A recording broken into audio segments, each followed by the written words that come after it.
tell us your beautiful story and just take it away. Yeah, thank you, and appreciate the opportunity to be here. Yeah. Happy to tell you a bit more about our revolutionary thermal sensor with Edge Analytics. Going into the hardware, it's a special piece of technology because if you look at the thermal imaging space these days, and I'm talking about the left part of the slide here, people predominantly know thermal with military grade applications like missile tracking, night vision goggles, and so on. It's awesome technology, but very expensive to make. So it's far too expensive for mass rollouts. And unfortunately today, the alternatives you have to look for in let's say advanced motion sensors or thermopiles, and although they give some kind of image, the performance of the sensor is not good enough to run reliable computer vision analytics. And this is actually the gap that we bridge with the Calumino thermal sensor. So we have developed a proprietary new thermal sensor. Is a micro mirror based technology with an optical readout, and it sits exactly between. So we actually have the performance when it comes to sensitivity of the microbolometer, so the military grade tech, and we can produce it at the cost of a thermopile. So our dream is to bring thermal to mass markets, and in order to do that, so the sensor comes with two treats. So one is it comes with low resolution. So we have a pixel pitch of around 500 pixels. And this means that if we look at people appear as hot blobs against a background, or if it's very warm, as cold spots. But the catch is that we only see a blob. So we can, based on computer vision analytics, see that it's a person, but we can't identify who that is. And that, that brings me obviously to the right part of the slide. This is the ultimate IoT sensor for the built environment, because you can deploy it anywhere where privacy and or cost is a concern. And as we see heat instead of light, we see in complete darkness, and it basically, ticks all the boxes that you're looking for when you want to monitor spaces where there's people around.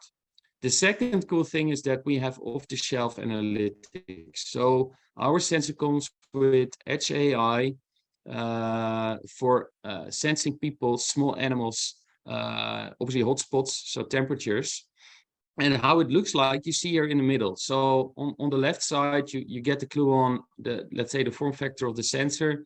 It sees this low resolution thermal image, and based on computer vision analytics, and what we do is we analyze the size and the shape of a blob, the speed at which it moves, and we can thereby say this is a human we're looking at, or an object, or a little animal. And by getting the data out of the footage, whether it's day or nighttime, we provide a whole new level of detail when monitoring spaces, while fully, respecting people's privacy.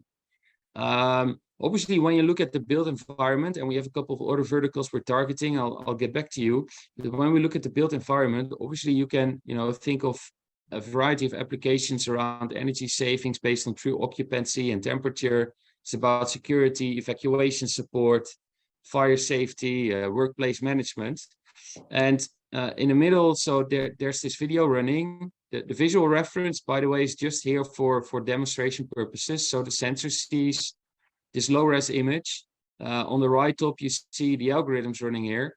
And as in this case, it's about counting people in a meeting room. You actually then see the count here that our sensor would spit out via MQTT to a third-party platform, right? That also means that, generally speaking, we run a hardware one-off business model. So we're not a cloud company. We are really very much a company focused on hardware, including those analytics that provide data, but we're not necessarily going into pattern recognition and anomaly detection.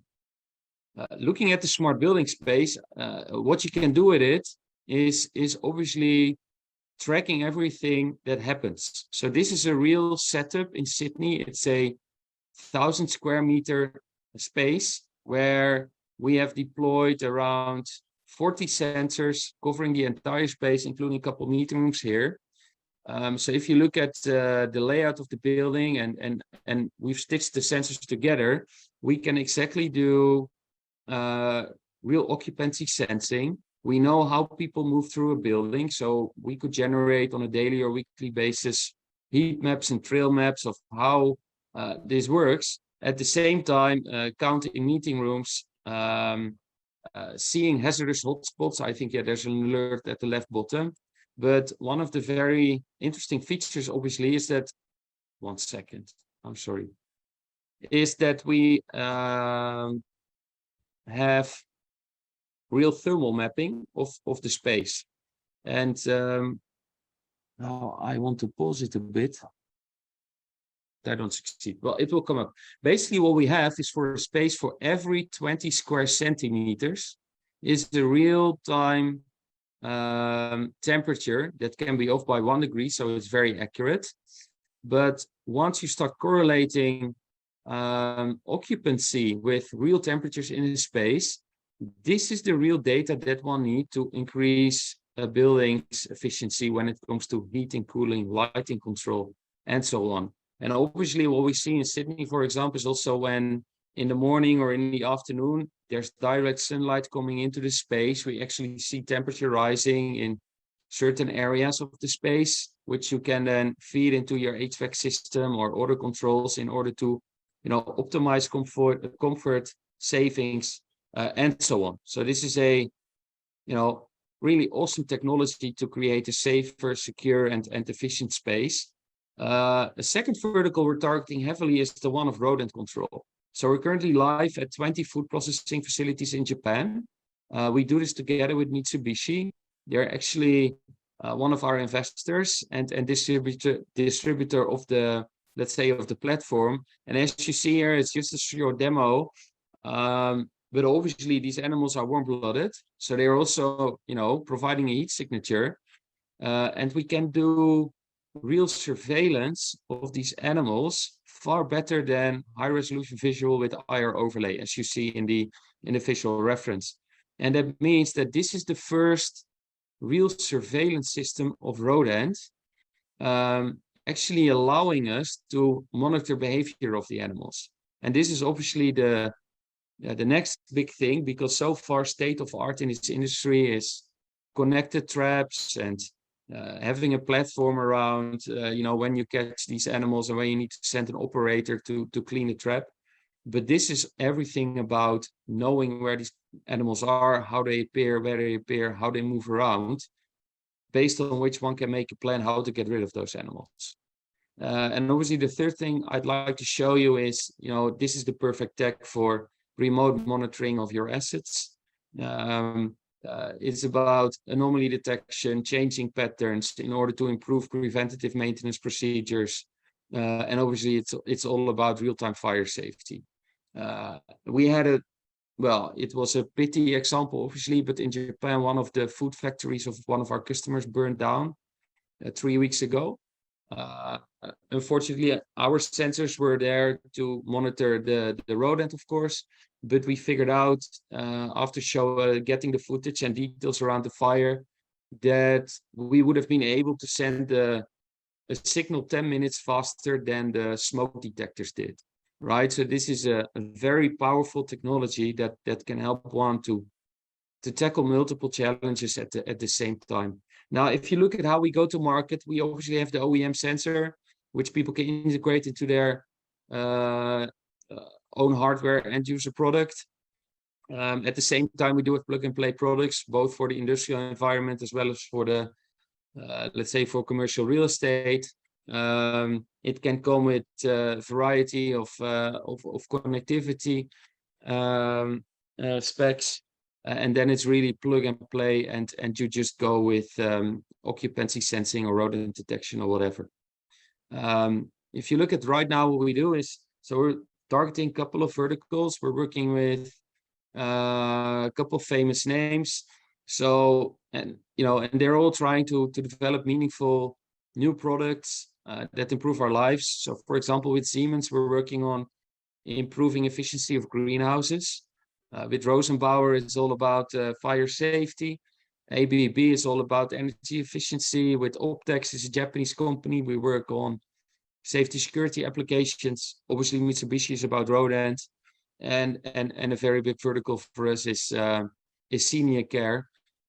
So think about, you know, real-time fall detection, monitoring sleeping patterns, living patterns, loneliness, right? So this would be the technology based on which you could say, like, you know, someone you know, used to sleep for 7 hours a night, then all of a sudden he starts to, or he or she starts to wake up every night around 3, and then a couple months later 2 times a night. So apparently something needs to happen. So this is, you know, one of the most powerful technologies to do that in a privacy non-intrusive manner. Yeah, and to finalize it, we're, you know, funded well. We recently closed Series A. Investors include Celesta, they're the lead investor from Silicon Valley, together with Taronga. So Celesta is a deep tech venture capitalist from Silicon Valley, focusing on deep tech. Taronga is a prop tech VC, one of the largest in APAC. And Aegis is a sensor company. And yeah, right now we're scaling up. We are going into mass volume production, and you know, we're very much looking forward to work with you on developing new and meaningful end user solutions in various verticals. That's it, Magnus. Perfect. Thank you so much, but I think you did very well, just jumping off a train and then deliver like Thanks. that. Yeah, it was a bit hectic, but thank you. Great. Do we have any questions for Bart before we let him go away? I don't see any in the chat, so I think we stop there, Bart. Thank you so much.